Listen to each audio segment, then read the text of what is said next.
tinggi. Ada?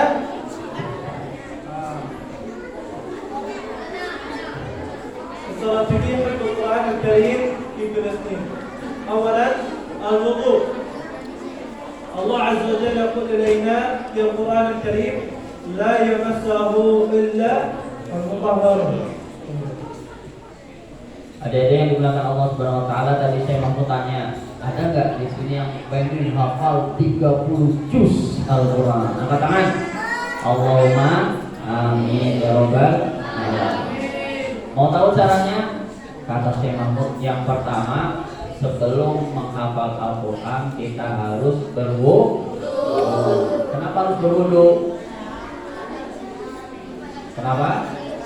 Karena Al-Quran itu suci, kita suci.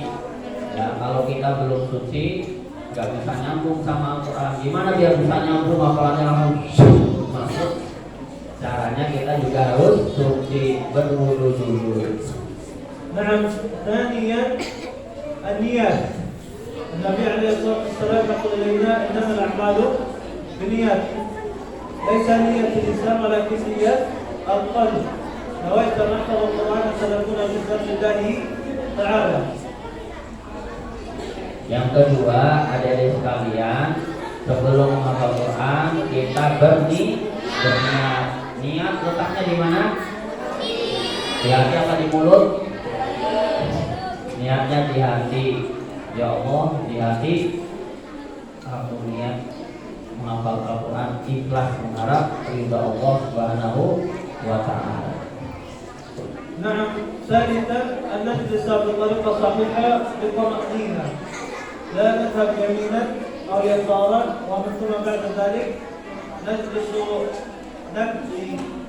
أنا bahasa Indonesia mungkin Ustaz yang duduk panas, duduk طمأنينة, bukan sebelah kiri, sebelah kanan, terus sebentar lagi joget.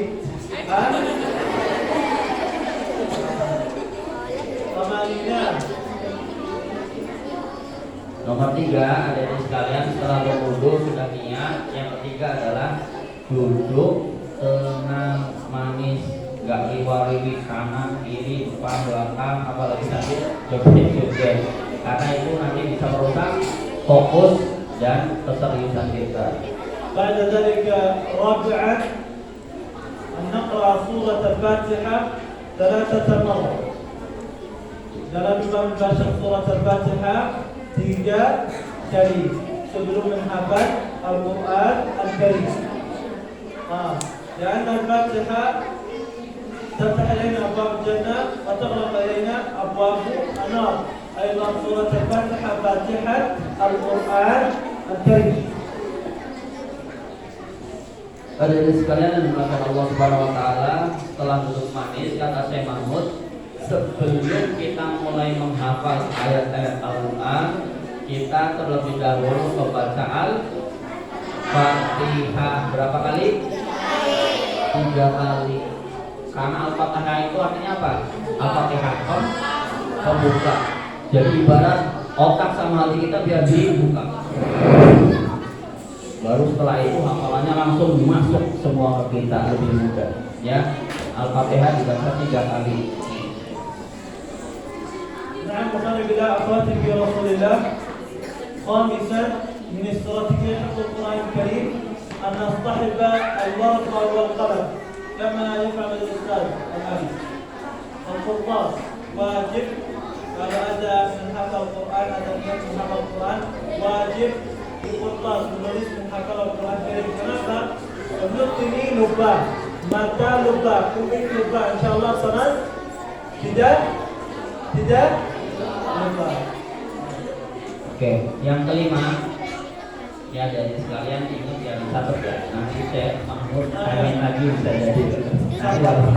Setelah ini, sholat ini saya tanya, kalau ada menjawab ada hadiah. Ya, langkah-langkahnya. Ini tadi sudah keempat membaca Al-Fatihah 3 kali. Sekarang langkah yang kelima, siapkan kertas sama pulpen ketika mulai menghafal. Kenapa? Karena kata Syekh Mahmud, kalau kita cuma melihat mushaf Al-Quran, kadang mata kita lupa, oh tadi di mana ya? Setelah itu ayatnya apa ya? ya. Atau ketika mendengarkan kadang juga ada yang melewat, tetapi kalau kita menulis ini lebih kuat lagi karena kita benar-benar menggerakkan kata per kata, huruf per huruf, jadi hafalannya lebih kuat lagi ya. Jadi sediakan kertas dan pulpen untuk menulis hafalan kita.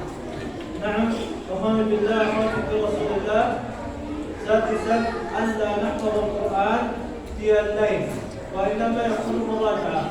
Yang waktu malam ini bukan waktu membaca, menghafal Al-Quran dari waktu istirahat. Jangan waktu malam menghafal Al-Quran Al-Karim. Waktu malam ini waktu istirahat. Allah Subhanahu wa taala berfirman di Quran Karim, "Wa ja'alna al-laila libasa wan nahara ma'asha wa banayna fawqakum sab'an shidada." Hadirin sekalian yang dimuliakan Allah Subhanahu wa taala, poin yang keenam adalah menghafal di pagi hari. Jangan menghafal Al-Quran di malam hari. Kenapa? Karena malam hari itu waktunya istirahat. Kita tidur panjangnya di siang apa di malam hari? Malam hari. Nah, maka biar pikirannya makin fresh, menghafal di pagi hari, karena malam hari otak kita sudah mau istirahat, jadi kurang maksimal dalam menghafal. نعم أخواني بالله أخواتي في رسول الله. بعد ذلك سابعا أن لا نستمع إلى الموسيقى أثناء حفظ القرآن الكريم. Artinya ini bahasa Indonesia, jangan mendengar musik waktu menghafal Al-Quran Al-Karim. Ya, saya mohon maaf, saya di Indonesia, jalan aktif di seluruh Indonesia alhamdulillah, dan alhamdulillah sudah jalan di 35 negara, di seluruh negara-negara semua. Kalau waktu menghafal Quran Karim, ya betul, ini kitab Allah, ada ini Quran dibaca insert di komentia, yang diinsert di sini ya. Insert ini mendengar apa? Bukan mendengar muslim, bukan mendengar Quran Karim. Apa mendengar di Quran Karim di tangan dia? Bismillahirrahmanirrahim. Alhamdulillahi rabbil alamin. Oh, dia cukup. Mohon maaf mas, apa mendengar? Orang-orang fikir, Ustaz dia fikir anak ini anak saleh menghafal Quran Karim. Dia bukan mendengar Quran, dia mendengar musik.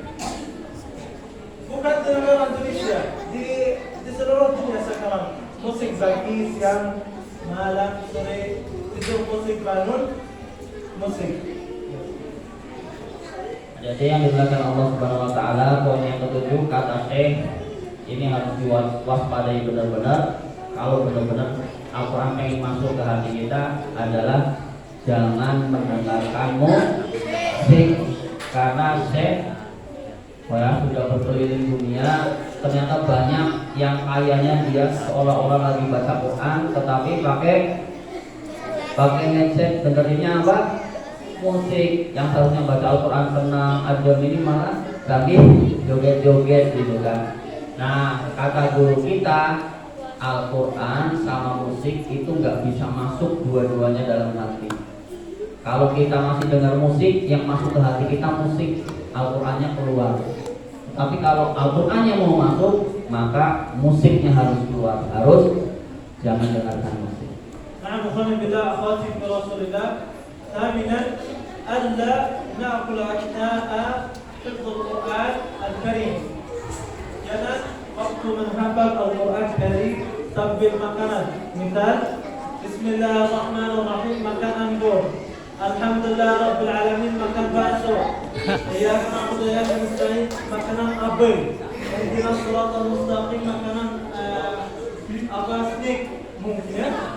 Jangan waktu menghafal Quran sambil makan, tidak boleh. Yang kedelapan, ingat-ingat. Yang kedelapan, kata Syekh, jangan memakan makanan terlalu banyak ketika menghafal Al-Quranul Karim. Kenapa? Karena nanti mulutnya nggak fokus. Yang tadi harusnya lagi menghafal, ya kan? Wan-nazi'ati ghurqa, makan lagi ayatnya. ya, mulutnya sudah nggak punya makanan, nah hafalannya akhirnya udah nggak fokus, nggak bagus lagi karena terlalu banyak makanan yang. تاسعا المراجعة. المراجعة تكون قبل النوم. Yang 9 murojaah. Apa itu murojaah jadi? Mengulang-ulang yang telah dihafal. Kapan waktunya? Kata Syekh Mahmud, bagusnya sebelum tidur. Kalau malam selesai kita belajar, sebelum tidur kita murojaah, diulang hafalannya pada hari itu. نعم. أخيرا من استراتيجية القرآن الكريم في فلسطين ألا وهو الهدية، خاصة من المعلمين والمعلمات ومن الآباء والأمهات. Yang ke-10 ini mungkin untuk wali muridnya, bapak-bapak, ibu-ibu yang mendengarkan adalah hendaklah kita memberi reward ya ataupun hadiah kepada anak-anak kita ya, ataupun bapak ibu guru kepala sekolah di sini bisa memberi reward kepada anak-anak yang memang hafalan Al-Qur'annya bagus, hafalan Al-Qur'annya banyak, hafalan Al-Qur'annya lancar, suaranya indah. Ini harus diberi apresiasi sehingga dia senang gitu. Oh, ternyata Masya Allah ya, Allah berikan kebaikan dari hafalan Quran sehingga dia terus pengen nambah dan nambah seperti itu. انتهينا الآن من استراتيجية القرآن الكريم. الآن نسأل إليكم من يجيب إليها هي استراتيجية القرآن الكريم 10 نقاط. Oke, sekarang sudah selesai 10 poin. Saya langsung mau tanya, siapa adik-adik yang bisa menyebutkan ke 10 poin itu dalam hadiah? Ya, dapat hadiah dari Syekh dan langsung didoakan sama Syekh, langsung foto selfie sama Syekh. Silakan. Ada yang bisa? Adik-adiknya, yang putra atau yang putri?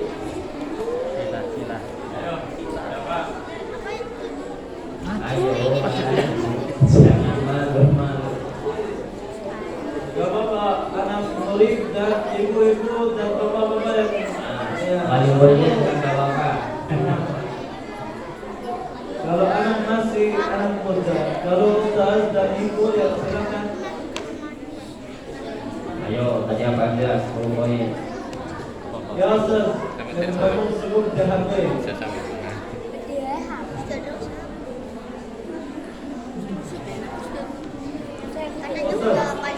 Sedang menganggap belum ustaz yang di sini. Ustaznya. Malu.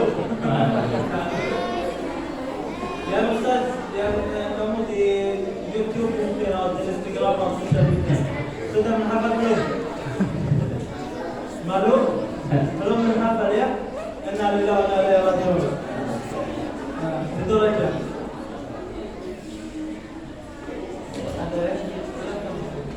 Ya, atau menyebutkan sebagian, yang ingin sebagian gak apa-apa. Nanti dilengkapi sama sebagian yang lain. Ayo. Minimal 5 poin. Sebutkan 5 poin semuanya. Ayo, di sini di depan langsung foto sama Syekh Faridin, langsung doakan. Ayo. 2 orang yang melengkapi biar sampai 10 menit. Ya, maju. Ya, boleh. Ayo saya absen. Poin keberapa? Kenalkan nama dulu.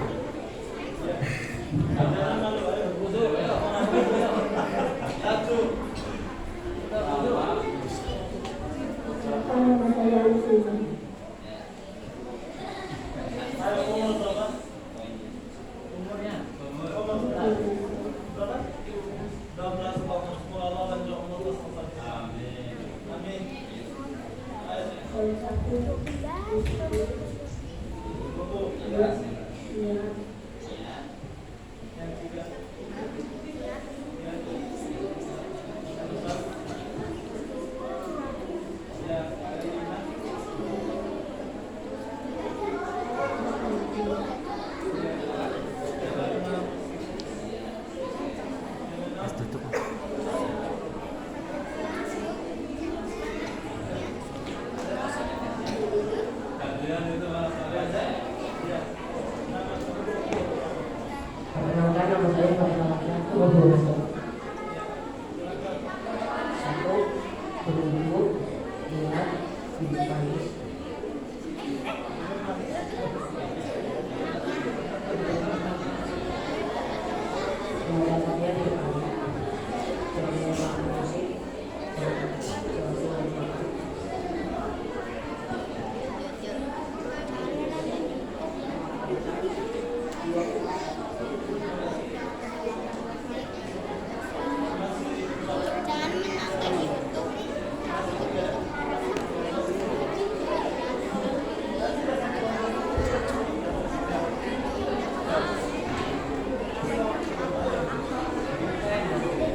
Rojaan.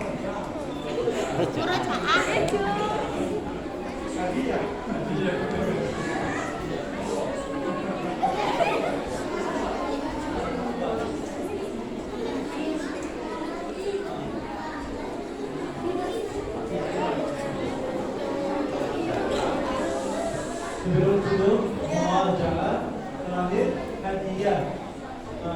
Sekarang saya kasih kamu hadiah sangat bagus. Saya akan beli. Di taman dengan nama saya. Yang satu, di sini. Semoga Allah Subhanahu Wa Taala anaknya aksar baik di hafal Quran 30 juz. Amin. Jangan iblis. Amin. Semoga Allah Subhanahu Wa Taala anak ini menghafal Quran 30 juz. Semoga Allah Subhanahu Wa Taala bisa salat di Masjidil Aqsa.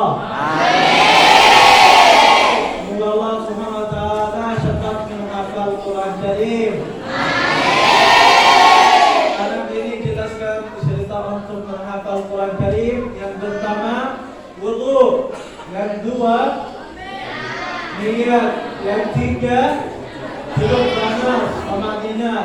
Yang empat, membaca Al-Fatihah 3 kali. Yang lima, jangan mendengar musik. Yang enam, jangan sambil makanan waktu menghafal Al-Quran Al-Karim. Yang tujuh, kertas menulis menghafal Al-Quran Al-Karim. Yang delapan, jangan menghafal Al-Quran waktu malam. Yang sembilan, murajaah. Yang 10, hadiah. Bukan hadiah pesawat 3 juta, bukan hadiah 100 juta mencari mobil, bukan hadiah rumah, bukan hadiah motor 15 juta, hadiah 10.000 rupiah. Syukurat. Kalau tidak ada syukurat, stick. Kalau tidak ada stick, goreng ya. Geronan ya. 1.000 rupiah. Ya, terima kasih Mas.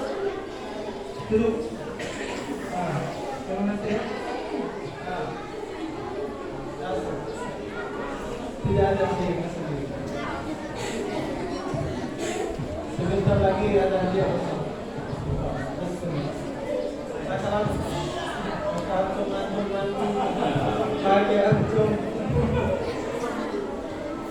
Sekarang mungkin cerita untuk Palestina sedikit, informasi Palestina.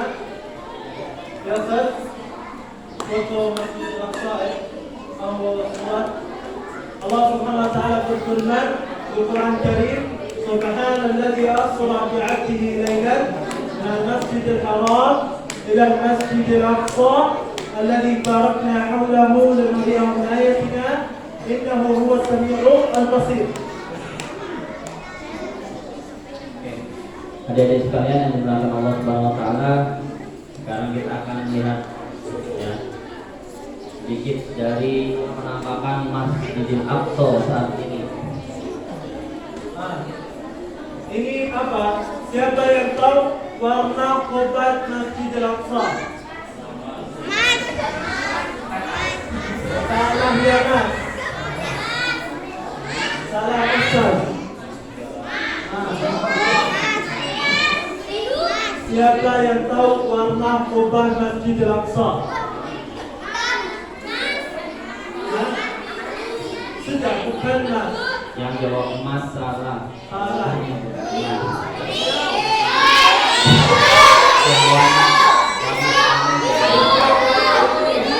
Salah. Sama Ustaz. Yang ini juga salah. Warna kobat Masjidil Aqsa hijau.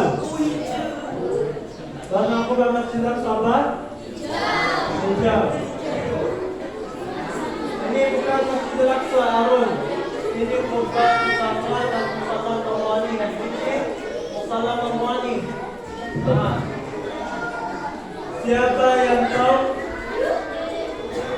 luas Masjidil Aqsa? Bapak-bapak, ibu-ibu yang di belakang. Siapa yang tahu luas Masjidil Aqsa? Siapa yang tahu luas Masjidil Aqsa?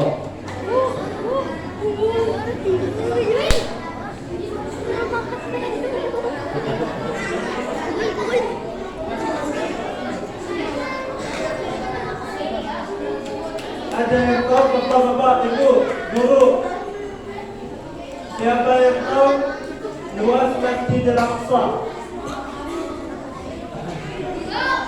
Jangan lihat Google, Ustaz. Ibu, jangan lihat Google. Lihat Google bagaimana? Luas Masjidil Aqsa 14 hektar, 144 kilometer persegi. Berapa?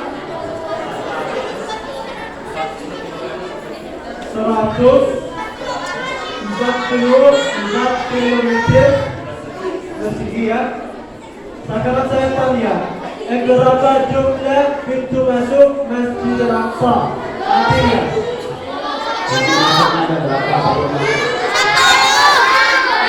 Saleh. Halo. Hai. Bismillah. Siapa yang tahu berapa jumlah pintu masuk Masjidil Aqsa?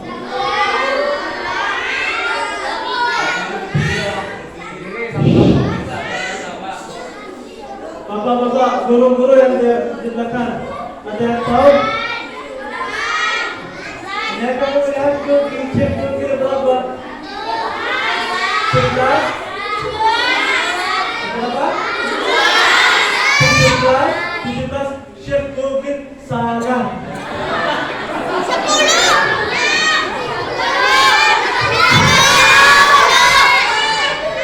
10. Sudah? Syekh Google ini enggak benar. Tidak jelaskan sama antum berapa pintu. Yang pintu Masjidil Aqsa 15 pintu sudah tutup sama Zionis 5. Sekarang masih buka 10. Berapa jumlah pintu Masjidil Aqsa? Buka berapa? Tutup berapa? Ya, sekarang saya tanya ya. Siapa nama Nabi membangun Masjidil Aqsa?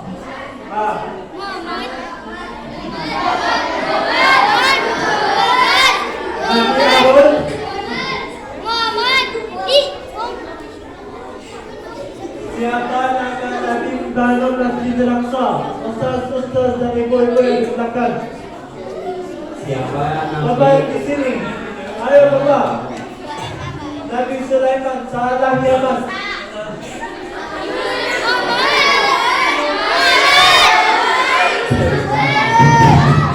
Salah.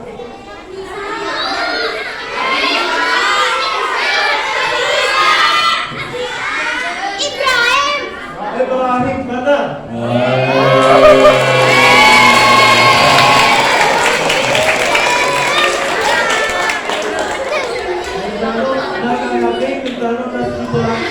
Ibrahim alaihissalam dan anak Nabi Allah Ibrahim siapa?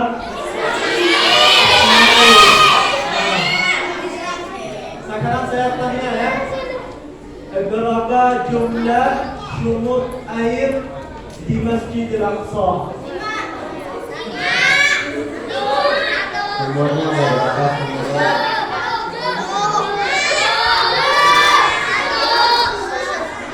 Salah.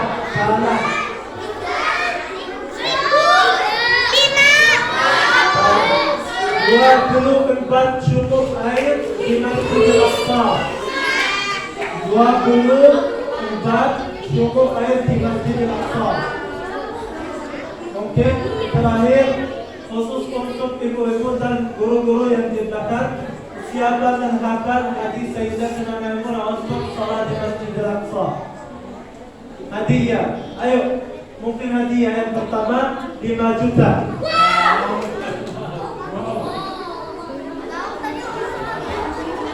Hadiah yang pertama. Siapa yang hafal? Siapa yang hafal hadis Maimunah tentang sholat itu? Yang hadiah yang kedua, kalau menghafal 10 juta. Kalau dikasih uang dosennya kaya. Sebentar lagi 250 juta. Yang Yo, Bapak Ibu ada yang hafalkan hadisnya? Ada yang tahu? 1, 2, 3. Tidak ada. Hadis Sayyidatuna Maimunah as-salata fi al-masjid al-aqsa 'inda masalati Nabi Muhammad sallallahu alaihi wasallam. ابتناء الصلاة في المسجد الأقصى قال أتوه فصلى فيه قال فكيف يا رسول الله نأتي ونصلي فيه وحرب الروم قال فإن لم تستطع فلترسل إليه زيتا يضيء قناديله. Bapak Ibu yang dimuliakan Allah Subhanahu wa taala, saya bonus dari Syekh Angus. Kenapa? Karena nggak ada yang bisa menjawab. Ya, hadis Maimunah ketika ditanya kepada Rasulullah SAW tentang sholat di Masjid Aqsa, kamu datang ke sana, kamu sholat di dalamnya. Kalau nggak bisa gimana ya Rasul? Minimal kita ngirim minyak untuk mengirim minyak untuk menerangi jalan-jalannya. Artinya apa? Secara global minimal kita bisa mengeluarkan sesuatu infak sedekah untuk kebaikan Masjidil Aqsa Al-Quds Palestina. نعم الآن سنتحدث أيضا إليكم عن حديث آخر عن النبي محمد صلى الله عليه وسلم لا تشد الرحال إلا لثلاثة مساجد والمساجد المسجد الحرام بمكة ثاني المساجد المسجد النبوي المسجد هذا المسجد النبوي في المدينة ثالثا مساجد المسجد الأقصى في فلسطين. نهاية نقول لكم عن غزة عدد أمطار غزة الآن 1 مليون من حفظ القرآن الكريم. Adik-adik yang dimuliakan Allah Subhanahu wa taala, ada 3 masjid yang Nabi Muhammad SAW itu memerintahkan kita untuk datang ke masjid itu. Apa aja yang pertama? Masjidil Haram di kota apa? Masjidil Haram di kota apa? Yang kedua Masjid Nabawi di kota apa? Yang ketiga Masjidil Aqsa di kota apa? Ya, sebelum terakhir cerita sedikit tentang jalur Gaza. Jalur Gaza luas, jalur Gaza 365 kilometer persegi. Jumlah orang yang di sana 2 juta lebih. Sudah menghafal Quran 1 juta. Anak-anak umur 7 tahun sudah menghafal Quran 30 juz. Bukan juz 30. Sebentar saya masih anak muda. Di sana sudah menghafal 30 juz. Kenapa? Di sana bukan mendengar musik, tidak mendengar musik. Yang satu, yang dua di sana Quran yang diberkahi Allah Subhanahu wa taala. Terakhir ada musibah di sana berat. Semoga Allah Subhanahu wa taala selesai musibah negara Palestina, merdeka Palestina dan merdeka Indonesia. Terima kasih. Assalamualaikum, mohon maaf kalau ada hilang, ada salah. Assalamualaikum warahmatullahi wabarakatuh.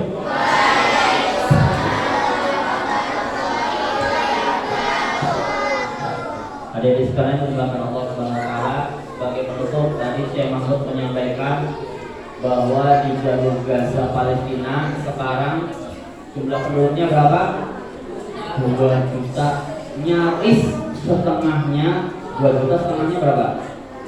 1 juta orang itu terdiri dari anak-anak seperti kalian semua, TK, SD, SMP itu sudah selesai menghafal Al-Quran 30 juz. Kalau di sini, yes, aku sudah selesai menghafal Al-Quran. Juz berapa? Juz 30 sama. Kalau di sana 30 juz. Satu bundel Al-Quran sudah dihafal. Kenapa?